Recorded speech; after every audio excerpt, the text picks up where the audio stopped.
I have your top 3 tips to maintain your fitness levels while going on vacation during the summertime.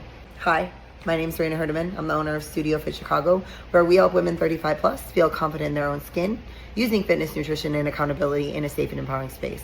So like and subscribe for more. So number 1, and this is like high achievers, like you're like, ooh, I don't want to like miss any second, and I want to make sure that I don't lose any of my benefits and even potentially progress while I'm on vacation.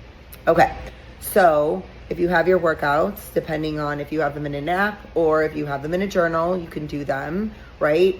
In a gym, in a hotel gym, in a friend's gym, on a beach gym, whatever that means, okay? Those are things that you can keep doing. Just keep up with the same cadence that you're doing currently. And then also make sure that you're getting in your cardio, which is 120 to 180 minutes, right? 30 minutes of VO2 max weekly. So those are for like super duper top high achievers. And if you're like, okay, Reyna, that's not me. I don't want to do that shit. Totally understand. And honestly, I don't either, because I like to enjoy my vacation. So 2, usually you walk a lot, right? And this is kind of like mid-range, depending on where you're at, but you can always do push-ups. You can always do body weight things like squats, planks, whatever it may be. If you find a local jungle gym, you could do some pull-ups on the jungle gym, do some monkey bars, whatever your heart desires. And it also depends on where you are, right? But usually we can plank and we can do some push-ups wherever. Also yoga, stretching, any of that. And then, as I already said, walking, right? Just make sure you get your steps in, and most people do while they're on vacation anyway.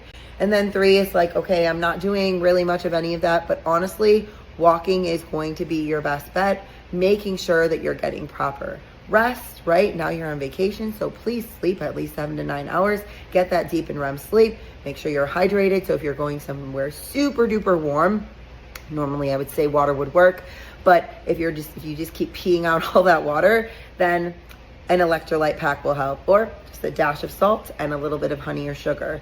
And so making sure obviously your stress levels are low during vacation, that's another piece. And then just all of that walking.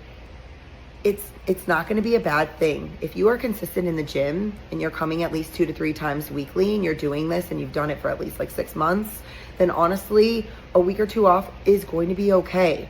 Obviously, if you're getting to 3 or 4 weeks, you may want to look into some of the things that I shared, but overall, it's going to be okay. It's when you're not consistent that it truly affects you when you go on vacation. I hope that helps. If you have any questions, feel free to DM us or put it in the comments. Toodles!